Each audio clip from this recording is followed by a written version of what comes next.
Yang pertama, pengertian santon. Santon adalah senyawa keton siklik polifenol C13H18O2 dengan struktur dasar santon terdiri dari 3 benzen dengan 1 benzen di tengahnya yang merupakan keton. Hampir semua molekul turunan santon mempunyai gugus fenol, sehingga santon sering disebut dengan polifenol. Seperti yang telah dijelaskan, santon adalah senyawa keton siklik polifenol dengan rumus kimia C13H18O2. Turunan santon salah satunya ada alpha-mangostin, memiliki kemampuan dalam menekan pembentukan senyawa karsinogen pada kolon. Seperti yang telah dijelaskan, santon adalah senyawa keton siklik polifenol dengan rumus kimia C13H18O2.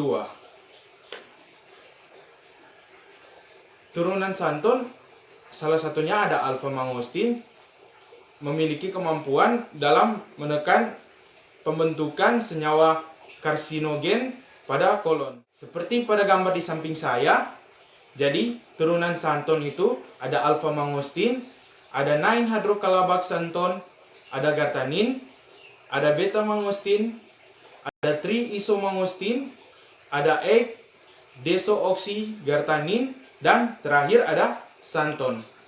Jadi turunan santon itu ada 7, seperti gambar di samping saya. Selanjutnya yaitu biosintesis santon.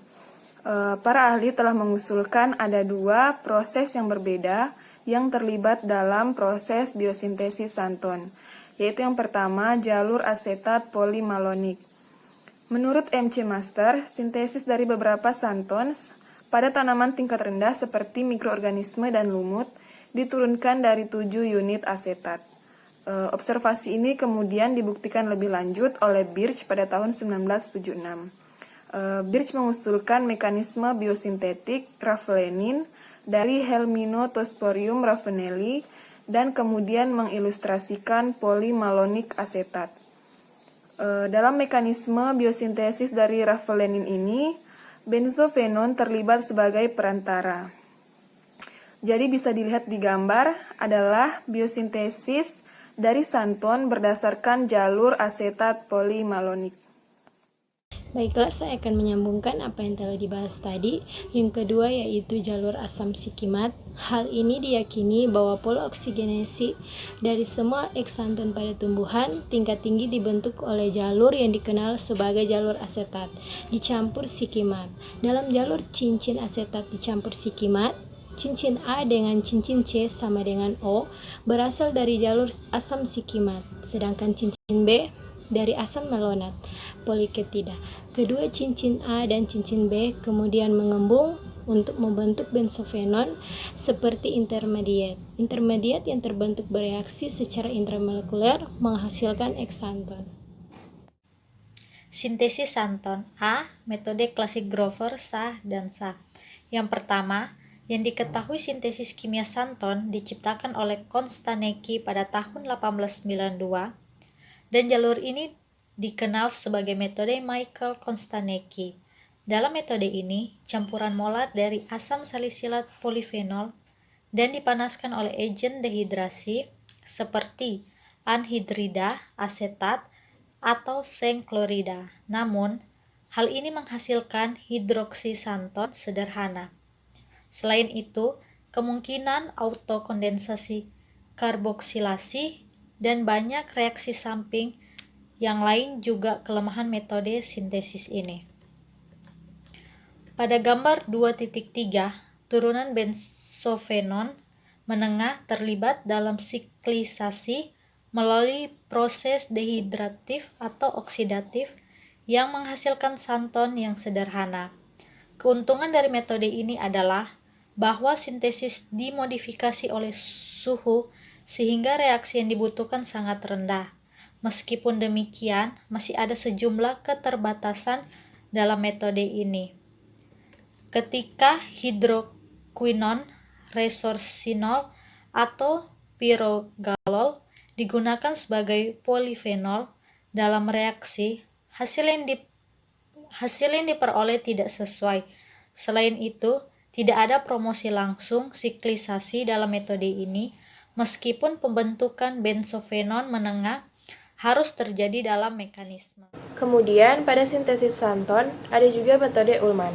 Metode yang dikembangkan pada tahun 1906 ini ditemukan oleh Ullmann dan Pauchat.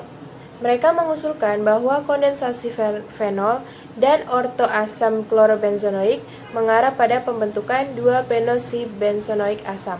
Nah, contohnya seperti yang ada pada slide. Di situ ortoasam klorobenzenoik dengan fenol yang mengikat CH3 akan dibantu dengan penambahan K2CO3 pada suhu 180 derajat Celcius sampai 200 derajat Celcius, sehingga akan menghasilkan struktur yang intermediate. Kemudian, struktur tersebut akan dioksidasi menggunakan kalium permanganat dalam larutan alkali yang diikuti oleh intramolekular asilasi Friedel-Crafts dengan asam polifosfonik atau PPA yang akan membentuk asam santon sablolik. Ullmann dan Pauchat ini telah mengembangkan metode efisien untuk sintesis santon. Namun, dalam mensintesis santon cukup rumit dengan prosedur sintesis yang sangat tergantung dan sangat sensitif terhadap berbagai faktor seperti suhu dan jenis katalis yang digunakan. Selanjutnya, manfaat santon. Dalam tubuh manusia, santon berfungsi sebagai antioksidan, antipoliferase, antiinflamasi, dan antimikrobial. Santon adalah antioksidan yang sangat dibutuhkan untuk penyeimbang peroksidan di dalam tubuh dan lingkungan, yang dikenal sebagai radikal bebas. Sejumlah peneliti menjelaskan bahwa kulit manggis matang mengandung polihidroksisanton yang merupakan derivat mangostin dan beta-mangostin yang berfungsi sebagai antioksidan, antibakteri, antitumor, dan anti kanker. Antioksidan santon melebihi vitamin E dan vitamin C yang dikenal sebagai antioksidan tingkat tinggi.